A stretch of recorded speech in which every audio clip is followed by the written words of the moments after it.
হে everyone, আসসালামু আলাইকুম। স্মৃতিস cooking and ব্লগসে আপনাদের সবাইকে আবারও ওয়েলকাম। সবাইকে রমজানের অনেক অনেক শুভেচ্ছা। আজকের রেসিপি পর্বে থাকছে চিকেনের একটা অসাধারণ রেসিপি। সারাদিন রোজা রাখার জন্য সেহরিতে কিন্তু আমাদের একটু হিসেব করেই খেতে হয়, তাই আজকে চিকেনের একটা অসাধারণ রেসিপি আপনাদের সাথে শেয়ার করব। আশা করি আজকের রেসিপিটি আপনাদের খুবই ভালো লাগবে। চলুন তাহলে কথা না বাড়িয়ে মজাদার চিকেনের রেসিপিটি দেখে নিই।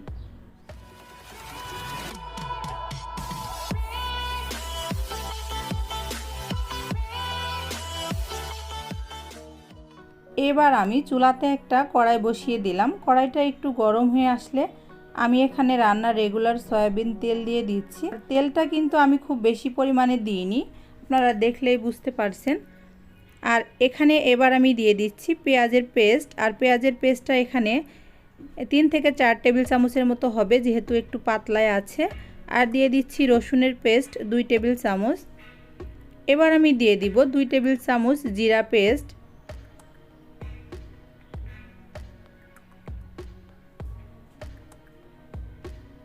আর 1 টেবিল চামচের মতো দিয়ে দিলাম আদা পেস্ট। এবার দিয়ে দিচ্ছি লাল মরিচের গুঁড়া। আপনারা অবশ্যই আপনাদের টেস্ট অনুযায়ী এটা বাড়িয়ে কমিয়ে নিয়ে নিতে পারবেন। আর হলুদের গুঁড়া আমি এখানে টোটাল 1 টেবিল চামচের মতো দিয়ে দিলাম।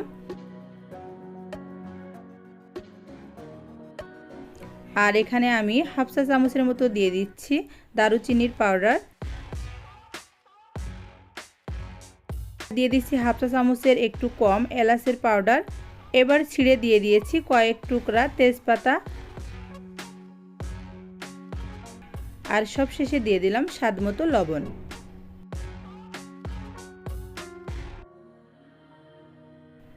এবার আমি খুব ভালো করে নেড়েচেড়ে আগে মশলাটাকে কষিয়ে নিব।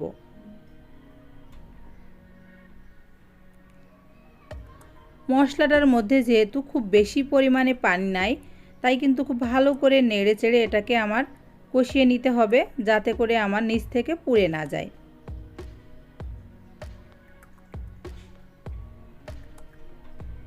মশলাটা কিন্তু আমার অলমোস্ট কষানো হয়ে গিয়েছে। এবার আমি এর মধ্যে আগে থেকে টুকরা করে রাখা পেঁপেগুলা দিয়ে দিচ্ছি। পেঁপেগুলা দেওয়ার পরে আমি সামান্য একটু পানিও দিয়ে দিলাম, যাতে করে মশলাটা আমার পেঁপের সাথে কষানোর সময় কোনোভাবেই পুড়ে না যায়। তো আমি সামান্য পরিমাণে পানি দিয়েছি, আপনারা দেখলেই বুঝতে পারছেন। এই পানিটা দিয়ে আমি কিন্তু নেড়ে চেড়ে মশলাটার সাথে পেঁপেটাকে একটু কষিয়ে নিচ্ছি।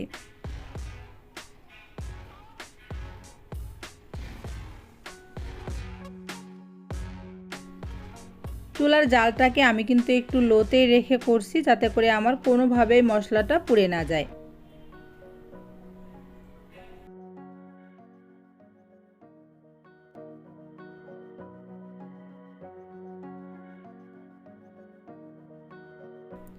বেশ কিছুক্ষণ এভাবে নেড়েচেড়ে নেওয়ার পরে পেঁপেটা আমার খুব ভালো মতোই কষানো হয়ে গিয়েছে। এবার আমি এর মধ্যে আগে থেকে কেটে ধুয়ে পরিষ্কার করে রাখা চিকেনগুলো দিয়ে দিব। আর আজকে আমি পুরো চিকেনটা এর মধ্যে দিয়ে দিয়েছি। চিকেনের প্রত্যেকটা অংশ এখানে আছে। আমি এখানে সব অংশই একসাথে আজকে রান্না করছি। চিকেনটা দেওয়ার পরে খুব ভালো করে নেড়েচেড়ে আমি আবারও একটু কষিয়ে নিব। আর এভাবে একটু কষিয়ে নেওয়ার চেষ্টা করবেন। এভাবে কষিয়ে নিলে কিন্তু যে কোনো রান্নাই, যে কোনো রেসিপি খেতে কিন্তু খুবই ভালো লাগে। আর চিকেন, মাটন, বিফ এগুলা হলে তো কোনো কথাই নেই। আর অবশ্যই মনে রাখতে হবে চুলার জালটা এ পর্যায়ে লোতে রেখে একটু ধৈর্য নিয়ে এটাকে আস্তে আস্তে নেড়ে চেড়ে কষিয়ে নিতে হবে।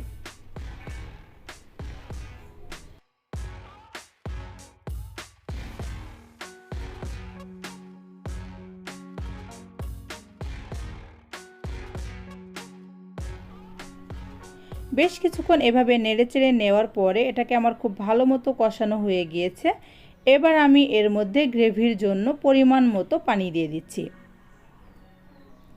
তো আপনারা যতটুকু গ্রেভি রাখতে চান সেই অনুযায়ী এখানে পানি অ্যাড করে দিবেন। আমি কিন্তু আজকে একটু রান্নাতে গ্রেভিটা বেশি রাখবো, এই জন্য আমি পানিটা একটু বেশি করেই দিয়ে দিয়েছি।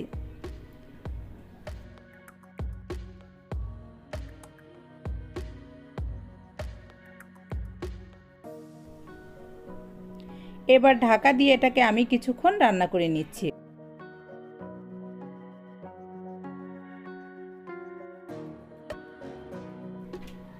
দেখুন বেশ কিছুক্ষণ পরে আমি ঢাকাটা তুলে নিয়ে একটু চেক করে নিচ্ছি পেঁপেটা আমার কি পরিমাণে সিদ্ধ হয়েছে।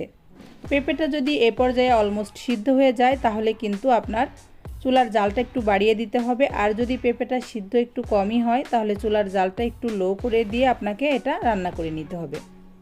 এভাবে করে আমি বেশ কিছুক্ষণ রান্না করে নিচ্ছি। আর দেখুন আমার গ্রেভিটাও কিন্তু অনেকটাই কম হয়ে এসেছে।